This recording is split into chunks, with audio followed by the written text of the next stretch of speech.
그러나 사람들의 삶을 보면, 보이는 면을 보면 대충 혹시 저 사람에게 마음속에 고통과 괴로움과 어려움이 있는 거 아닌가. 자, 오늘은 용서에 관한 질문이기 때문에 주제이기 때문에 그 부분을 다루겠습니다. 여러분들 살다 보면 이런 분들을 많이 만납니다. 도저히 용서할 수 없다 하는 마음으로 계신 분들 있어요.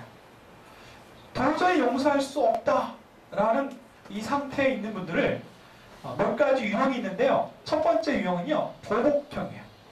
내가 용서할 수 없어서 언젠간 내가 갚아준다. 내가 속이 시원하게 복수한다. 라는 그런 마음을 갖고 있는 경우에요. 여러분들 시원하게 복수하면 그 사람이 시원할 것 같죠? 그 사람을 미워해서 다른 그 사람에게 불이익을 주면 모든 게 다 해결될 것 같죠? 그러나 그렇지 않습니다. 가령 예를 들어서 성경에 그런 얘기가 있어요. 성경에 내가 열심히 사랑해서 키운 소가 잘못해서 죽음을 당했어요. 그래서 죽인 사람으로부터 법에 따라서 다른 소를 받아와야 돼. 근데 그 마음이 해결될까요? 그렇지 않습니다. 그렇지 않습니다. 지금 제가 소 얘기를 했지만 그걸 살아있는 가족 얘기를 하면 더 그렇지 않습니다. 더 어렵죠. 근데 대부분 많은 사람들 중에 미워하는 것으로 혹은 괴롭히는 것으로 그 용서의 문제를 그냥 그대로 끌고 가는 분들이 있어요. 그런 분들이 있습니다. 그 다음에 자기 범민형이 있어요. 아까 그 첫 번째 사람은요, 그냥 노골적으로 미워하고 괴롭히고 그래서 마음이 나아질 거라고 생각하는 사람이라면 이 자기 범민형은요, 자기가 괴로움을 당하고 어려움을 당했어도 말 한 번 못하는 겁니다. 그래서 속을 사귀는데 잊어집니까? 네, 잊어지지가 않습니다. 네. 아무리 어렸을 때 당했던 고통과 마음의 괴로움이라 할지라도요, 성인이 다 되어서도, 아니 할아버지 할머니가 되어서도 안 잊혀지는 경우가 많더라는 거죠. 그 다음에 동일한 그 패턴을 반복하는 경우가 있는데요. 이 동일한 패턴을 반복하는 경우는 어떤 경우냐면 이런 그 상황입니다. 제일 고질적인 게요, 용서를 하고 싶어도 할 수가 없는 경우예요. 어떤 경우냐면 그 사람이 용서해달라고 해놓고 또 그래. 그럼 여러분 용서가 되나요? 힘들죠. 네. 갈수록 힘든 거죠. 이제 가령 예를 들어서 이런 게 있습니다. 어떤 거냐면 이제 제가 덜 심각한 것부터 심각한 것까지 얘기해 드릴게요. 남편이 친구들을 좋아해서 그 친구들과 자주 이제 술을 먹고 늦게 고주망태가 돼서 들어오는 분이 계시답니다. 아내가 화가 나서 히스테리를 부리고 난리가 나고 부부싸움이 났죠? 그래서 마지못해 각서를 씁니다. 각서를 씁니다. 근데 다음 주에 또 어떤 일이 벌어지죠? 내 인간이 또 먹고 와. 용서하기 힘들죠? 이게 어려운 일이 되는 겁니다. 그 다음에 이제 가벼운 문제죠? 가벼운 문제죠? 두 번째 문제. 자식이 씀씀이가 짚어가지고 카드를 긁어서 신나게 썼다가 그걸 갚지 못하고 금융사고가 났어요. 그래서 뭐 날마다 도축장이 날라오고 부모가 그 끔찍한 일을 당한 거예요. 얼마나 밉습니까, 자식이. 그래서 어쨌든 자식이 그 어떤 형사처벌 당하는 것을 막으려고 자기 거 처음에는 남편에게 얘기하지 않고 다 이렇게 해서 막아줬어요. 그리고 단단히 약속합니다. 이렇게 살면 안 돼. 그런데 시간이 좀 지나서 한 2년쯤 지났는데 또 뭐가 날라왔어요. 또 자기 사고 싶은 거 쓰고 싶은 거 다 쓰다가 그 카드 빚을 못 막아서 또 날라온 겁니다. 그 미치고 환장한 겁니다. 용서가 쉽지 않죠? 네, 용서가 쉽지 않습니다. 또 동일한 패턴 반복되는 거 여러분들 종종 주변에서 그런 일을 보시나 모르겠습니다만은 자녀를 이제 어릴 때 말을 잘 안 들으면 체벌을 하죠. 체벌하는데 그 아이에게 건강한 체벌을 하지 못하고 이 감정에 겨워서 이 체벌을 하는 경우가 있어요. 그리고 종종 아내를 구타하는 사람들이 있습니다. 아내를 구타하는 사람인데 이용당하면 큰일 날 것 같아서 그리고 아이가 점점 커가는데 손댔다가는 나중에 후환이 두려워서 다시는 때리지 않겠다. 다시는 감정적으로 폭행하지 않겠다. 라고 그렇게 약속을 하지만 어떤 일을 계기로 그 버릇이 또 나와요. 여러분들은 용서가 쉬울까요? 쉽지 않습니다. 이제 더 심각한 거 마지막으로 요즘은 이제 너무 자주 이게 주변에서 들려오는 얘기가 안타깝습니다. 어떤 거냐면 외도에 관련된 거. 외도하다가 딱 걸렸대요. 그래서 전쟁이 났죠. 그래도 애들을 보고 살자. 그래서 내가 회개하고 다시는 안 하겠다. 그렇게 약속했는데 또 딱 걸린 겁니다. 용서가 되나요? 네, 용서가 안 되죠? 네, 안 되죠. 이런 경우에 자기 범민과 또 그 망상으로부터 그 고통으로부터 벗어나지 못하고 스스로 자기 삶을 이렇게 깎아먹고 있는 고통당하고 있는 그런 패턴이 있는가 하면 결별형이 있습니다. 딱 끊어버리는 거죠. 딱 끊어버리고 완전히 관계를 끊어버리는 경우가 있습니다. 자, 여러분들 이 세 가지 형태가 용서가 이루어지지 않는 상태예요.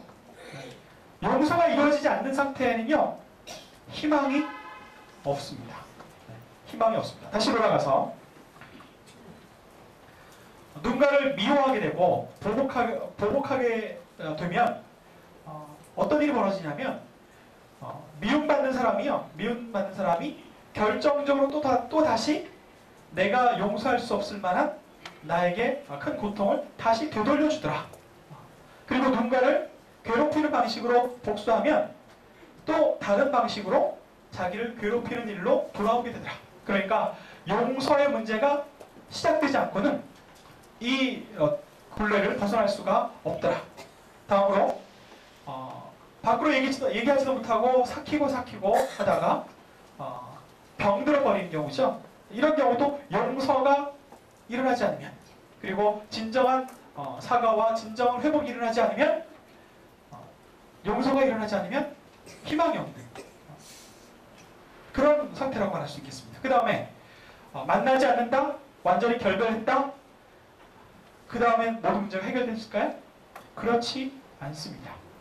관계를 끊고 난 이후, 결별한 이후에 그 다음에 찾아오는 여러 가지 어려움들을 감수하며 살아야 하는데, 우리 주님께서 만일 우리를 용서하지 않으셨다, 그렇게 생각하면 우리는 희망이 없는 사람들입니다.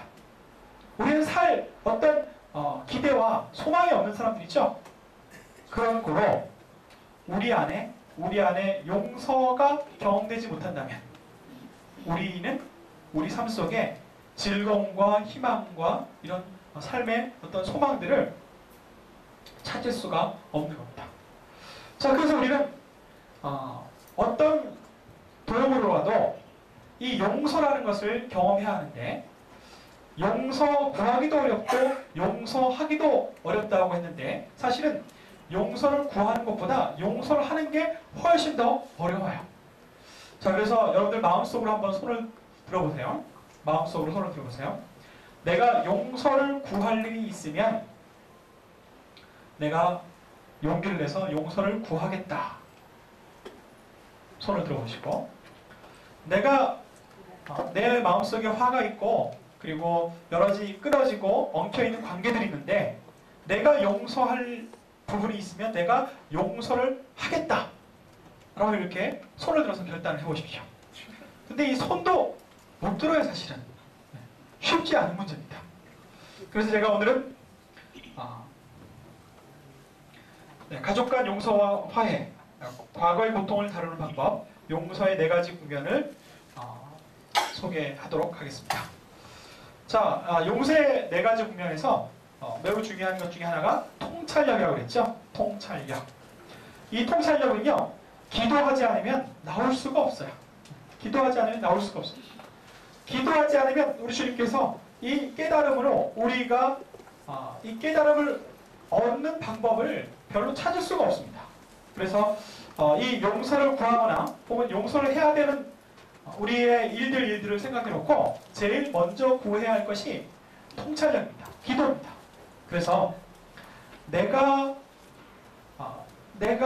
혹시 다르게 생각할 부분이 뭐가 있는가, 그런 것들을 계속 구하는 거죠. 제가 지난 시간에 소설 이야기를 해드렸죠. 아침에 연로하신 어머니께서 출근하는 아들에게 대고 짜증을 내시는 거예요. 출근하는 아들이 기분이 나쁩니다.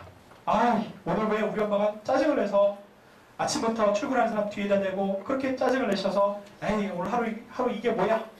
하고 이렇게 불쾌하고 화가 났는데, 한 번 더 생각해 보니까 혹시 오늘 아침에 관절염이 도지셔서 그러신 것은 아니었을까? 관절염이 도지면 짜증낼 수도 있거든요. 거기까지 생각이 이러니까 하나 더 생각나더라는 거죠. 옛날에 우리 어머니께서 관절염으로 그렇게 아파하시면서도 이른 아침에 우리 5형제의 도시락을 싸기 위해서 그렇게 고생을 하셨지. 그러니까 어머니께서 자랄 때 쏟아부으셨던 그 사랑이 생각나니까 오늘 아침에 짜증난 것과 그 사랑이 연결되어서 어머니의 그 짜증 속에 어머니의 사랑을 깨닫게 되더라. 그래서 그 깨달음이 찾아오니까 아침에 출근하는 아들한테 막 짜증낸 게 이제는 하나도 용서하고 말고 자식도 없이 하나도 이 마음에 거리낌이 되지 않더라 하는 거죠. 통찰력, 저의 자신의 이야기를 들려드릴게요. 저는 신학대학부터 신대원까지 그리고 THM까지 9년 동안을 난스톱으로 장신대에서 공부를 했습니다. 그래서 학부 4년, 신대원 3년, 대학원 2년 해가지고 9년 동안을 쭉 같이 공부를 하면서 같이 입학했던 친구 중에 한 명과 9년을 쭉 같이 공부했어요. 다른 사람들은 중간에 군대로 가고 또 신대원 떨어져서 몇 년 쉬기도 하고 그리고 대학원 못 들어와서 몇 년 동안 준비하고 그래서 계속 쭉 같이 공부를 할 일이 없었는데 그 친구만은요 저랑 입학에서부터 대학원 졸업할 때까지 9년 동안을 쭉 같이 공부해서 얼마나 친했을까요? 별로 안 친했어요? 너무너무 친했습니다. 저는요 성경을 읽으면서 다윗과 요나단 얘기 나오면 제가 다윗이고 그 친구가 요나단 같았어요. 네, 그만큼 형제처럼 사랑하고 좋아하는 친구였습니다. 그런데 어떤 일이 벌어졌냐면 제가 장신대에서 대학원까지 마치고 그 다음으로 박사과정을 간 게 아니라 다른 학교에 또 다시 석사로 갔어요. 사회복지학을 하기 위해서.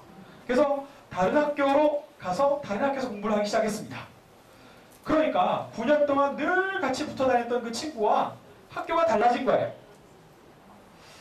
자주 만날 수 있었을까요? 못 만났을까요? 네. 매일 붙어 다니는 친구들이 이제는 자주 못 보는 겁니다. 그리고 연애도 시작해가지고 각자. 네. 그래서 이제 잘 못 보고 했는데 저는 그래도 그 친구가 제 가장 친한 친구, 내 형제와도 같은 친구라고 생각해서 어느 교회에 이렇게 교육자를 추천해달라 그러면 제일 먼저 그 친구 소개. 최고의 목회작가입니다. 최고의 사람이다.